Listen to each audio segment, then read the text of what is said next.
Nityanandam, we're going to start with a Sadguru Vandanam. Nityanandam Paramasukadam Kevalam Jnanamurtim Dvandvatitam Gagana Tattvamasya Ekam Nityam Vimalamachalam Sarvadhi Sakshibhutam Bhavatitam Trigunarahitam Sadgurum Tam Namami.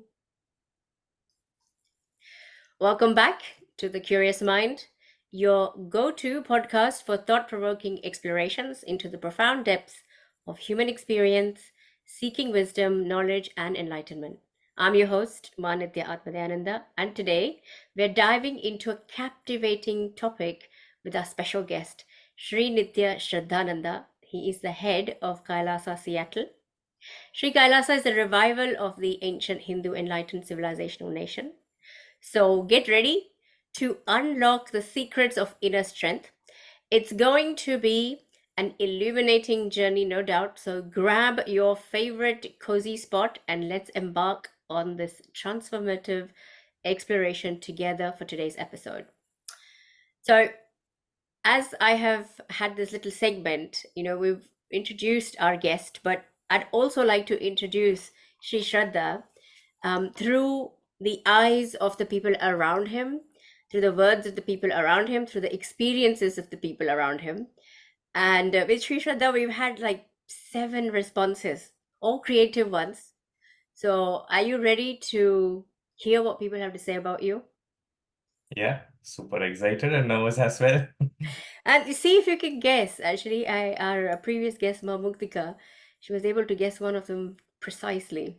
Okay. So here we are. A Guru Bhai that is evolving so powerfully, he carries with him a space of listening, readiness to jump into action and simply align with Swamiji at all times.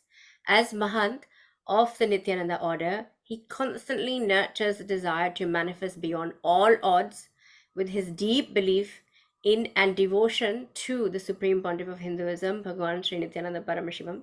He's a force to reckon with and a strong leader under the guidance of and with the blessings of the Supreme Pontiff of Hinduism. It is always a pleasure to work with him, and I look forward to manifesting much more. Wishing him many more experiences of devotion and gratitude. Any guesses? Is this from Ma Krista?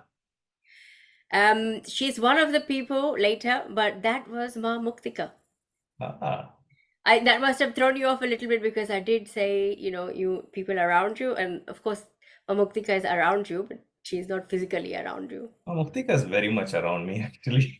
She is She is my go-to physically. person for all spiritual related questions, doubts that I have. So yeah. Oh, wonderful. Now for other people, I will share quickly. There's one very creative one, but I'll start with this one. A very grounded person who understands the people dynamics. He believes in his purpose and is deeply driven by Swamiji connection. So he is more patient and accepts the difficult, demanding situations as it is, and gives his best to handle the challenges. He finds much of his solace in his true home, which is his connection with Swamiji. He carries the temple responsibility no matter how demanding it is to keep the temple alive. He thinks beyond the routine, necessary basic activities and is able to remain energetic without mental tiredness, looking for opportunities to heal, enrich lives. Swamiji has given him the right name, Shraddhananda, a sincere, driven, purposeful person whose responsible connection with Swamiji can be taken as an inspiration. That is from Raj Kumar. I found something very common. I'll share that at the end, what I found common. So here is from Madhivya. True to his name, Sri Shraddhananda is absolutely sincere and dedicated to everything he is involved in. One word that comes to mind, if I have to describe him in momentum, like a wheel that rolls, not because it has to, but just because of the way it is. He keeps things going just by exhibiting the momentum like quality. One more quality that inspires me about him is he can pull his weight, he can take up more responsibilities even if he's stretched to his limit. He has an expanding capacity for responsibility. His maturity and patience in understanding and dealing with people is commendable. Right. The next one is, should I tell you who it is, or would you like to guess? I think it's better if you tell me who it You tell you. is. Because you're not used to hearing this, right? Normally we don't have this in our conversations. But Exactly. And also, since Kailasa Seattle is pretty big, right? I work with so many people. So, I'm not really listening to the conversation, like what you're reading. When you ask me to guess, my mind just keeps going like, ah, who could use this word? Who could use oh, this word? you go to that No, but I one. think it's better if you just tell who it is so I can I actually will. focus Okay, on the conversation. Yeah. fine. So this is from Madevananda. Sri Shraddha is very kind, patient, and equable, even and steady. In my experience and observation, Sri Shraddha doesn't give up on people, and he has a remarkable ability of easily persuading and convincing. Convince means to cause someone to believe um, truth of something. Persuade means to induce someone to something through reasoning or argument. He does both very well.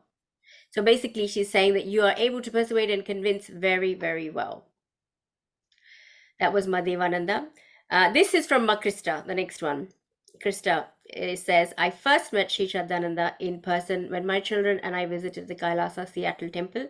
His energy alone is very soothing and energizing. You can tell he is someone that's powerful spiritually. My children were all drawn to him. He has a way of teaching that only makes you feel empowered and not anything negative. He has always been willing to help and teach, which therefore motivates me to want to be better within myself. That was, and she says, thank you from Krista. So now we've got two more. We have one from Marani, and she says, what I want to share about Sri Shraddhananda Ayya is I have seen him before he was a Mahant. I have seen him as a student. We used to come from Pullman to Seattle for the temple. I have seen him since. The one thing that always struck to me was even at that time, he was very connected to Swamiji. I was not so connected to Swamiji at that time, but he was very connected. And the way he handled everything, it was inspiring to see his devotion just by his body language. The way he interacted with everyone, I felt very respected and loved. He attended to all of us, even though he was younger. I feel like he's my brother. That feeling he gave to everyone that came to the temple. That is the number one quality a Mahant needs to have, that kind of non combative relationship. Vibrant presence and positive enthusiasm and deep devotion to Swamiji. The name given by Swamiji is perfect, which is Sri Yeah. Shraddhananda. Now, the last one is a little creative. So, it is Malata, and she's asked to read a poem out by Tony Umbaga. It says, you give beyond the limits of our asking. You nurture hearts and bodies, minds and souls. You reach past every fear and all misfortune. You bless our shallow tears through your own pain. You sacrifice in purity of silence. You dream only for others, not for yourself. You strive to rise above the ordinary. You are more loved than you could ever know. That is by Tony Ombaga.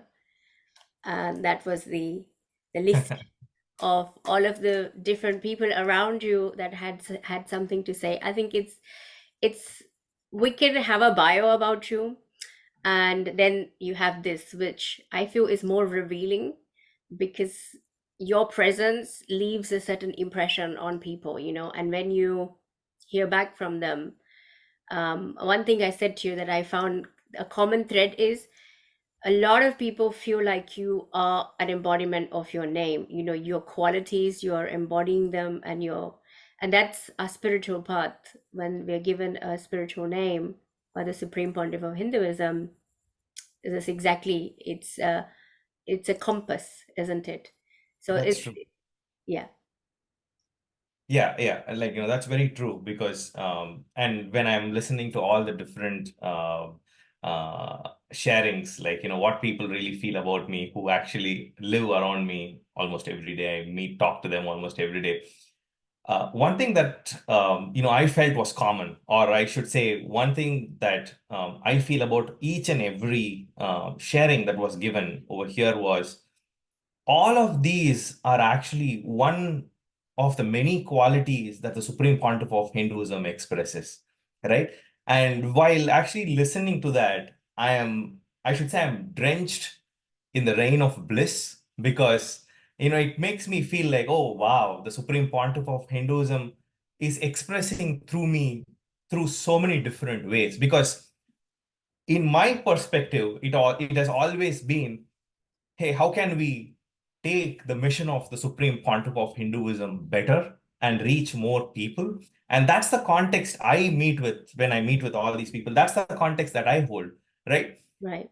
But it's very beautiful to see when we operate with that context, how the Supreme Pontiff of Hinduism expresses through us. He himself expresses through us through all these qualities. So I'm forever grateful to him for expressing through me and keeping me as the medium, one of the mediums through which he is able to reach and inspire more people. Oh, beautiful. Absolutely. And Swamiji has said, that all Mahants are his extensions. And clearly, because you're integrated and devoted, that expression happens easily, and people are able to experience that as well, experience the qualities. So yeah, I'm glad you shared how you felt, because that was one of my questions, like how do you feel after listening to everyone's little sharing about you. I was frantically, getting Shraddha to get me as many as she could, and bless her, she, with taking care of the baby and all, she managed to get me quite a lot of them. So yeah, I was a bit worried. I was thinking, am I going to delay the session? But it's worked out beautifully. It's timed out beautifully. So that's great. Yeah. So, how long have you been involved with Sri Kailasa and the Seattle temple? Actually, I just I'm officially an adult with my relationship with Sri Kailasa because I connected with Swamiji in November of 2005. So that's 18 years now.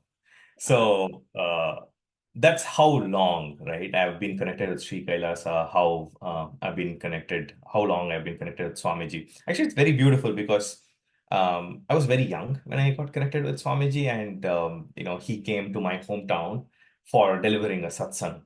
And that's pretty much it. I never knew that day would just change my life altogether. Like he just like, how people say somebody just sweeps you off your feet. Right. Swamiji was such a force, right? He just Yeah. swept me off my feet, and it was something that I could never recover from in a very positive way, right? It is something that I could never, like, if I look back at my life now, it just feels like Swamiji, Swamiji, Swamiji, Swamiji, Swamiji. Was there nothing else outside of that? Actually, yes, right? So it's such a beautiful journey that I feel, and as I told earlier, right? My gratitude to the Supreme Pontiff of Hinduism for letting me connect with him at such an early age and letting me stick through with it for all these years. Because there are two things, right? One is getting connected, Right. the second is sticking through it, right? Mm. And with Seattle Sangha, I came to the United States in 2014. I was initially in Chicago and then I moved over in 2016 to Seattle. And since then, I've been part of Kailasa Seattle specifically. Wow. Amazing. I'm a little jealous actually that you got to connect with Swamiji when you were so young. I don't know what I was doing, but definitely I'm a little bit jealous that you got to get, because 18 years, and especially when we're younger, the amount of listening and the impressions, when the impressions are very strong, positive, and from the space of possibility, and we get connected to that. And as you said, once you get connected, that's obviously the grace of the Supreme Pontiff of Hinduism, we even get connected. And Yeah. after that, the sticking around, that's a bigger gift, because that's something so deep, and it becomes nature. I feel like it's my nature now to be connected. It's just part of me, and that's, I feel, even bigger gift to be able to continue to stay connected. And once again, it's the grace of the Supreme Pontiff of Hinduism and Paramashiva for us to be able to continue.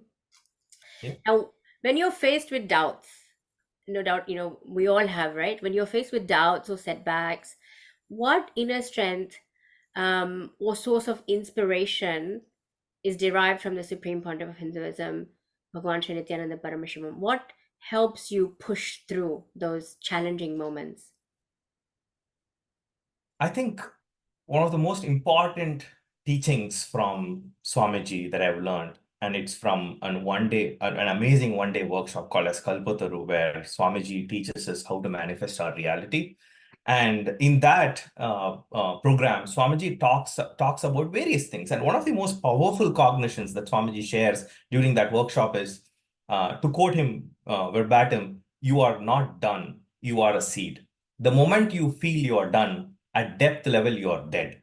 Right? This keeps striking a chord every time with me when I feel, oh, this is not something that I can do. Or the moment I feel like, this is not for me, this amazing seed that Swamiji actually put inside of me comes in, right? Comes to life and says, hey, you're a seed. You're not done. Now you're thinking that you're done, but remember what Swamiji said. He said you're a seed, right? So that is, I should say, that's the one single thing that keeps me pushing beyond my boundaries, beyond my limits. When I feel like, this is not for me, or I just can't do it, I Mm. just keep remembering that, that initiation, that Right, special cognition that I received, that I'm still a seed. I'm not done. And only when I think I am done, I am dead. Like that's so true, right? Like the right, moment you give up on something, the moment you think you are done, you're right, dead. Like, that aspect of your life is dead. You're no longer going to be exploring that side of your life.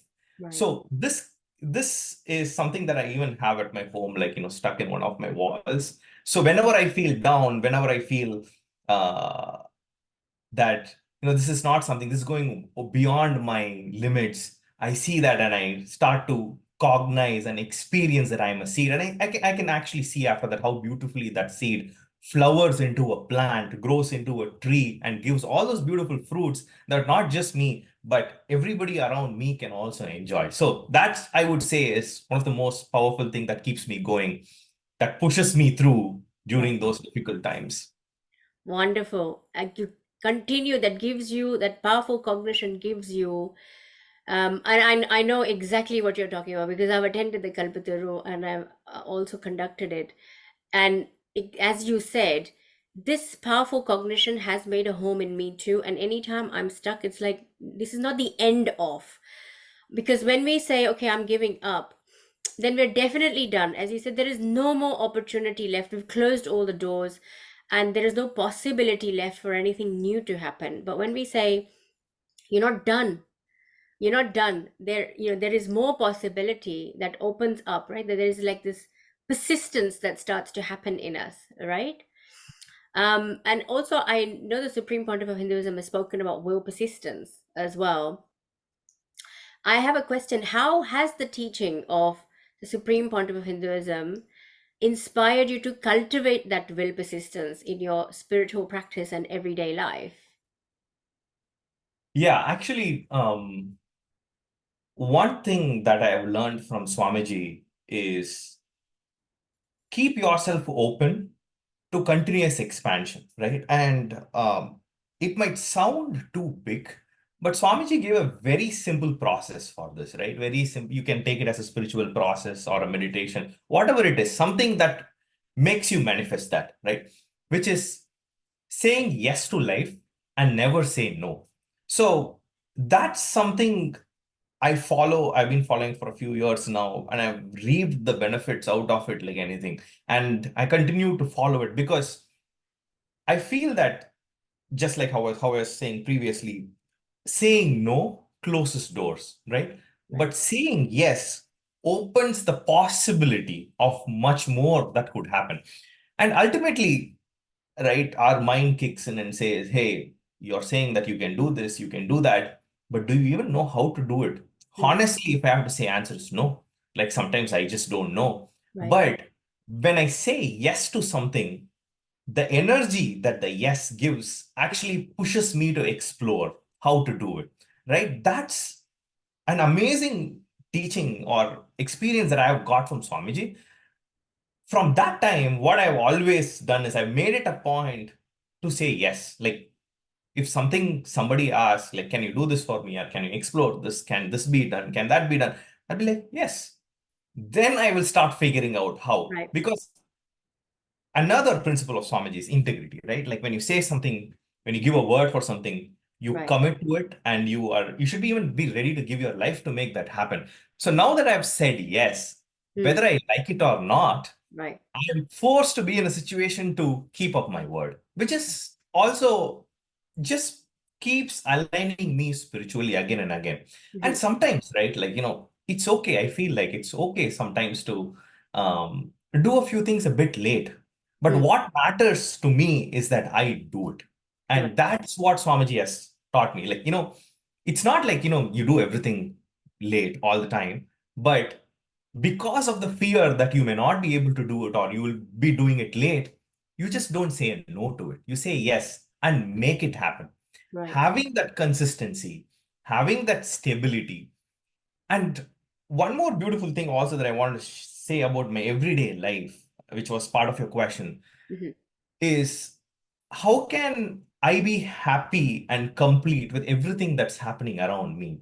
That's also something that has proven to be a significant force that has moved things for me from one place to other consistently, that the Supreme Pontiff of Hinduism has taught. Because over time, what I'm seeing is completion and talks about completion has become just like everyday part of my life. Like, for Right. example, if me and my wife talk about something, it can be a small conflict that me and her are having, Right. or it is about a conflict that we have seen somebody else is having, right?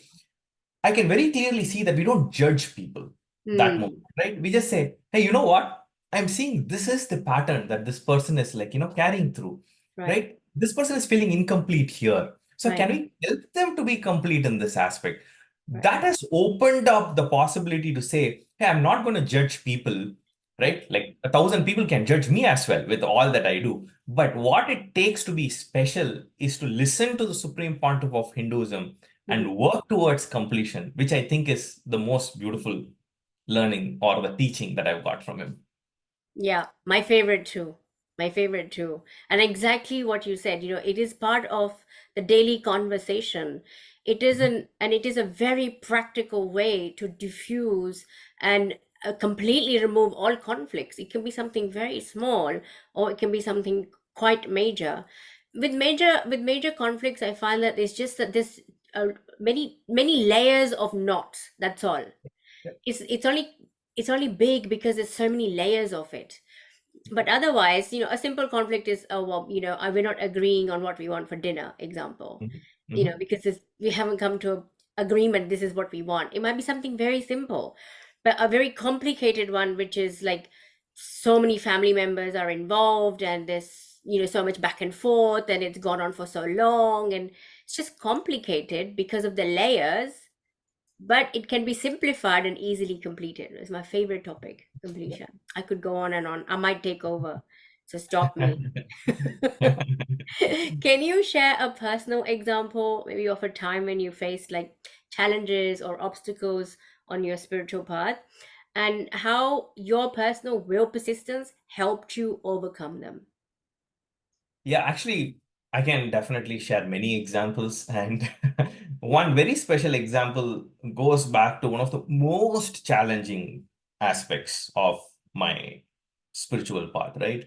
Which is, so I was connected, like I said, I was connected to Swamiji since 2005, and I was following him. I've attended a number of programs, courses, and all of that, got the powerful cognition. But there was one thing that was always very difficult for me, which was taking up responsibility, right? Leave others. Even taking up responsibility for me was a big thing, was a huge deal for me, honestly.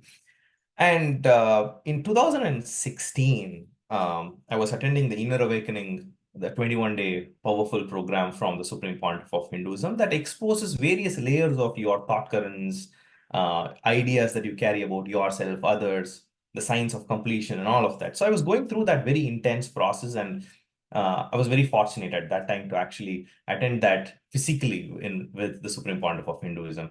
And during one of the darshans, out of nowhere, um, Swamiji said, "Take responsibility and become the Mahant of Kailasa Seattle."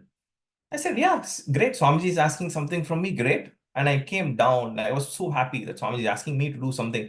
And I walked down the stage. And once I was off the stage, it hit me as like, what happened just now?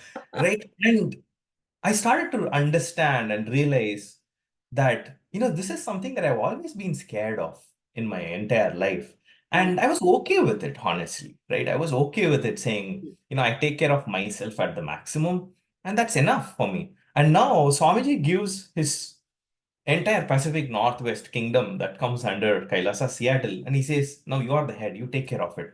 Now, what does that mean? I have no idea. I was still like, just fresh out of my college and just started to work. I was still like, I was not even a manager, managing a few people. So now he's asking me to manage an entire ecosystem, which was such a huge deal for me. Like, and that sort of put me on a back step thinking, can I do it? It created a lot of like, questions inside of me. mm, But what I realized was that was the starting point, or I should say, that was the bubble that Swamiji had to burst inside of me. So actually start opening up on the responsibility side as well.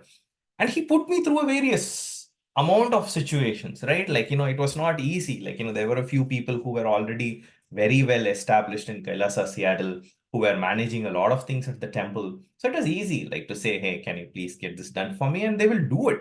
right. And one fine day, very soon after this, they all moved different cities, different places, different states. And I was just there with like a handful of people. And I was like, wow. I was able to understand and realize the fear that was inside of me, because the fear was the first thing that came up. Like, how will I do it all by myself now? Like, how will I just do it with a handful of people?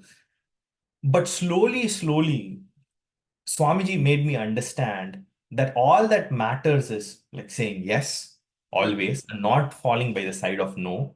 mm, You are a seed, right. right? And making sure you keep doing whatever you can, and the cosmos will just align everything to make everything else happen. All that matters is your intention, right? Right. That was such a powerful cognition for me, such a powerful, I should say, experience for me, because I was just put on the spot. Like, others are all like, simple. Like, there's a small situation that happened. I could just resolve it and go.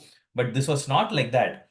And also, there are so many aspects to it, right? Because the ruler of the cosmos, Swamiji, Mm, has given a responsibility. Now, if I can't do it, right. how can I do that? Now, there Right. is not just the pressure of doing it. There is also pressure from so many different sides that got like, I felt like I got just attacked by a swarm of bees all at the same time, and I'm like Right. trying to escape, right?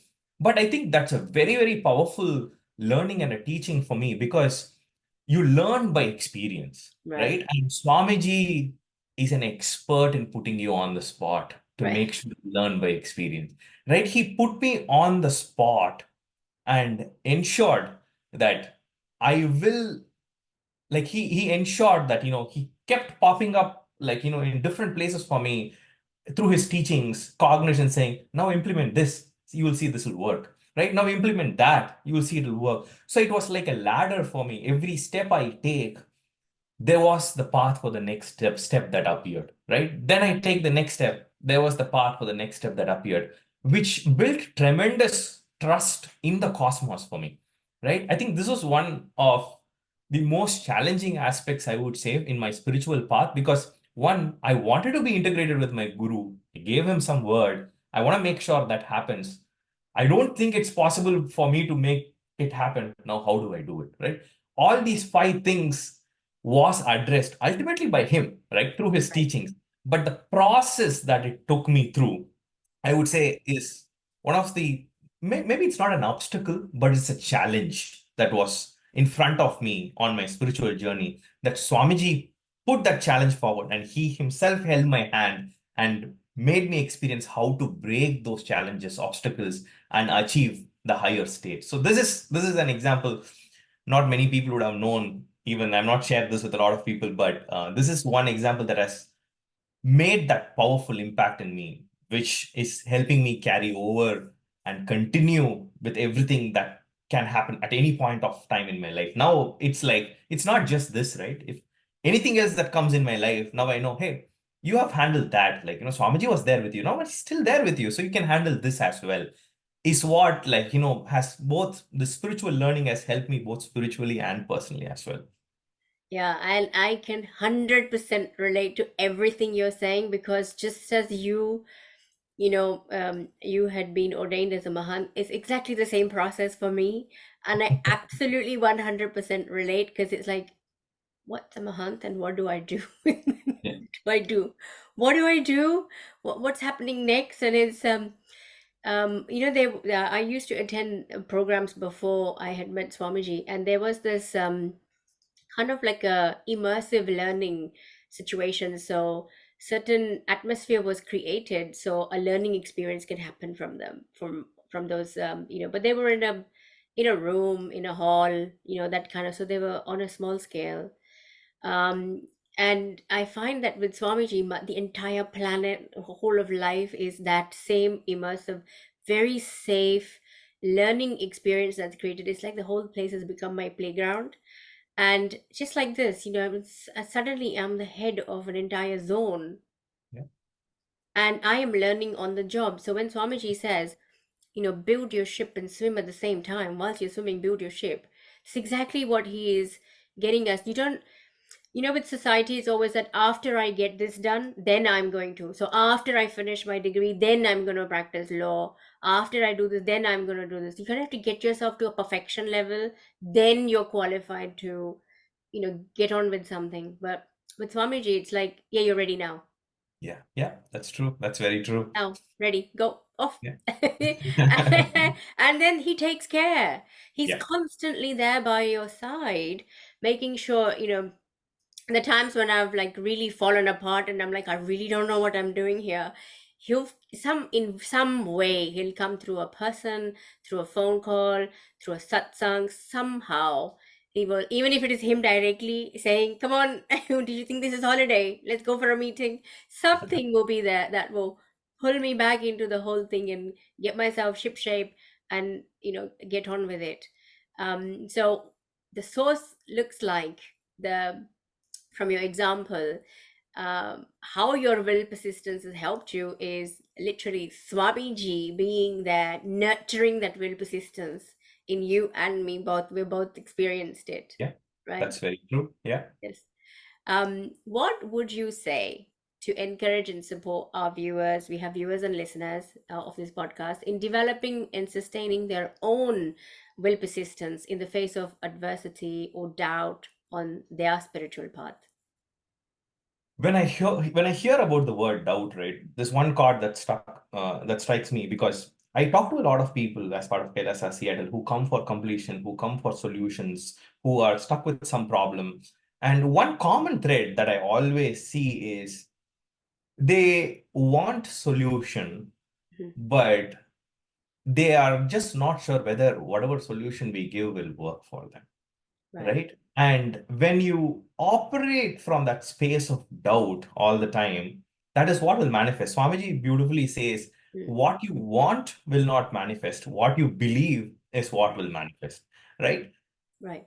And when we sit, like, when I'm here to get a solution and I'm like, sitting in front of, let's say, a satsang or an acharya trying to get a solution, if I sit like, this person is just going to talk the same thing I already know, or I have sit through like 100 sessions before with somebody else and it has not worked, how will this work? When we sit in that space, that's what gets manifested. So it's ultimately our space, our reflection. We are responsible for what we manifest. And the master, guru, I feel he's like a mirror. He's a reflection, right? He just shows you who you are. Like you come to him and with full of doubts, Right. he will just inflict more doubts inside of you. If you come to him with like the space of openness to get a solution, then he'll just inflict that solution inside you, right? Right. And Swamiji is the best master guru you can get on this planet, because he just not talks about, hey, this is the solution, go work on it. Mm. He builds that trust with you Right. by quoting the Shastra Pramana, right? He says, hey, look, like in the Shastras, this was there. I'm not making this up. Like, you can go refer. This is the Shastra, this is the verse. You can go check it. You will find that this exists. So, this is actually a solution from the past, from our ancient scriptures. Then he talks about Apta Pramana, right? Which is where, like, masters like Rama, Krishna have also implemented the same things and they have experienced those truths in their life, the manifestations in their life. Then he talks about Atma Pramana, where he says, hey, look, now I have also done this and it has worked for me as well. Now, by this process, what actually happens is it is time tested. He just shows that, look, the solution will work for you now. And he gives it as a Sakshi Pramana, Right. saying that it has worked like million years ago, it Mm. has worked a few thousand years ago, it has worked just a few months ago with me, so it will work for you also. Right. That piece breaks that doubt and says, now this will work for you. It has worked for everybody else, right? So for all the viewers who are here listening, right, for your will persistence, there is nobody better than Swamiji. Just like, listening to him, the authenticity with which he shares information is enough for us to break our doubts and experience whatever he's sharing. So I would say just be open, Mm. right? You don't need to believe anything. Swamiji himself says that, like, my very first course, I remember in 2006, Mm. it started with, you don't need to believe what is going to be shared here, but do not sit in that space of disbelief. Right. Sit in that space of one openness where you are ready to experiment with what is shared. The moment you experiment with it, you will understand that it actually works. So Right. that's what I would like to share with all the viewers, right? Be open, sit with that cognition of experimenting whatever he's sharing, and you will see that it actually starts working for you. And that will help build your will persistence. And not just will persistence in any area that you want, right? It will just help you build in that area when you just sit with that openness and feel and connect that you need to experience that, Right. experiment with that. That will help. Right. And the Supreme Pontiff of Hinduism is an embodiment of will persistence.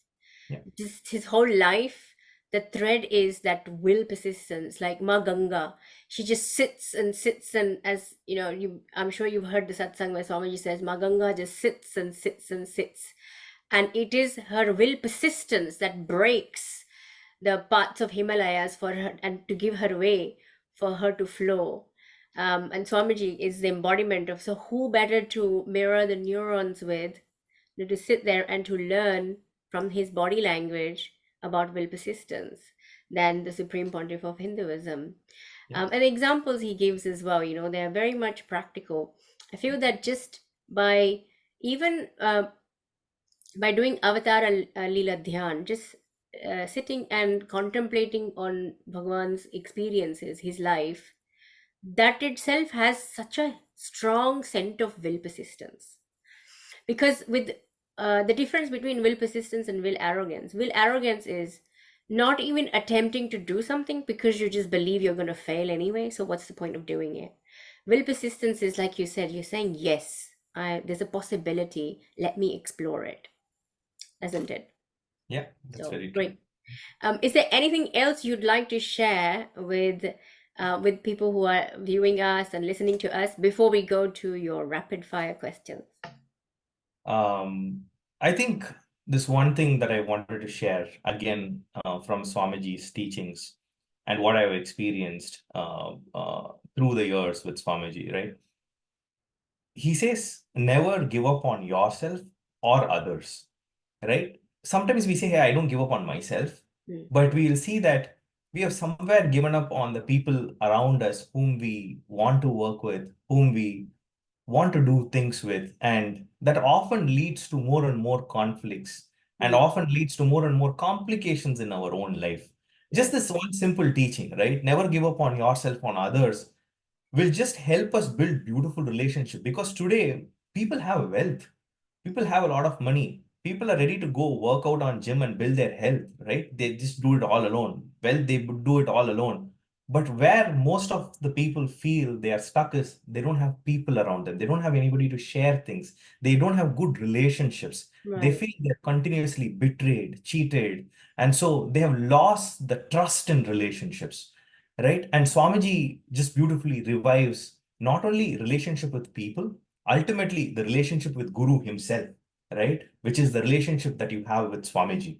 So start like, I would say for all the viewers, Swamiji is the best source for you to go for anything that you want to manifest in your life.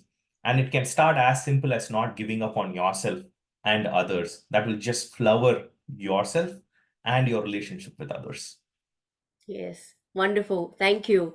That wraps up that segment beautifully. And now I'd say, are you ready for your rapid fire questions? Yeah, Okay. So, what's the one word that best describes will persistence? not giving up. What time of the day would you say is your favorite at the temple and why? Morning, because that's the time I go to wake up the deities. So the deities have their own beds, they sleep in them. So we have a very beautiful process of singing to them slowly, like how we wake up a kid, and then like, dressing them up, giving them like neem sticks for brushing their teeth, applying basma, water for bath, and slowly like, bring them and put them in their simhasan, right? That's a very beautiful process because you connect with them like as if they are their own child, right? Right. So that's the most beautiful part of my day, the mornings at the temple, waking up the deities, like Right. just like how I do with my son. Oh, Suprabhatam Seva, right? That's what they call it. Yeah, Right. Okay. And what's your, I know, I should probably not ask you this, but what's your favorite, who is your favorite deity? Nataraja. How tall is Nataraja in Seattle?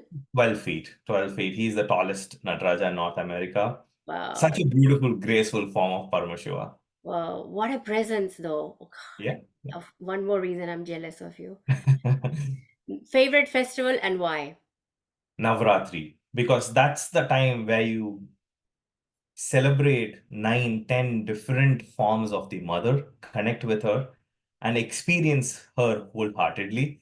All 10 days is a celebration in Kailasa. Like, Kailasa, every day is a celebration, but these 10 days are extremely special because the mother graces in different forms every single day. Right. And being part of that activity, dressing her up, like, beautifully decorating her with all the jewels, and then ultimately worshiping her Right. and becoming one with her for 10 days continuously is the most favorite part of my year, which is Navratri. Yeah, well, I'm a Gujarati, so yes, I absolutely relate with that Navaratri time and everything you've said. The last scripture you read, which one was it? Bhagavad Gita. Bhagavad Gita decoded by the Supreme Pontiff of Hinduism. Yeah, Yeah, my favorite too. We're reading the Living Enlightenment at the moment. So, wonderful. right, that brings us to the end of our podcast and our time together. Is there any final words you'd like to say before we Uh, close? Yeah, thank you so much, Mahatmadaya, for giving this opportunity. Again, this opportunity to talk more about the Supreme Pontiff of Hinduism.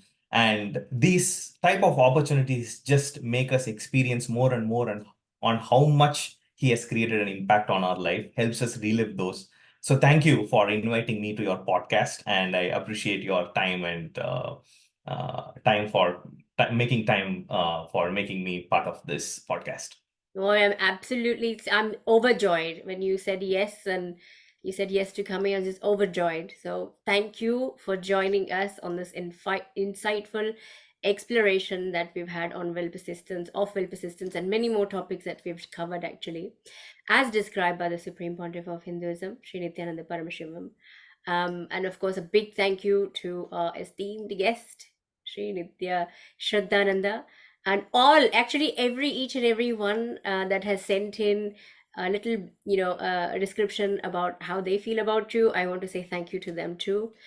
We hope this episode has provided you with valuable insights and inspiration to cultivate unwavering determination in your own spiritual journey because it matters. Remember, the power of your persistence lies within you, waiting to be harnessed. Until next time, keep exploring, keep growing, and keep embracing the transformative potential of your unwavering will. Thank you so much. Let's end with the Purana Mantra. ॐ पूर्णमदं पूर्णमिदं पूर्णात् पूर्णमुदच्यते पूर्णस्य पूर्णमादाय पूर्णमेवावशिष्यते ॐ शान्ति शान्ति शान्तिः हरि ओं तत्सत् सर्वं भगवते श्री नित्यानन्द परमशिवपादुकार्पणमस्तु ॐ नित्यानन्दम्. Whether the inner world success or the outer world success, whether Jivan Mukti, living enlightenment, or the outer world success, power, money, whatever you want, happens with one master key: will persistence. Listen. Not willpower. Willpower means you try to make a will few times. My health should be like this. My life should be like this. My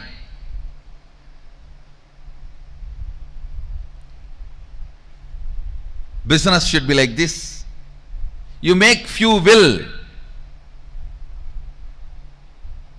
with the clear idea it is not going to be successful. And when that fails, you think, oh, it is not for me, this is not for me, and you collapse. That is what I call willpower. Actually, it is will arrogance. But will persistence means the number of times again and again and again your ability to create the will intensely is will persistence.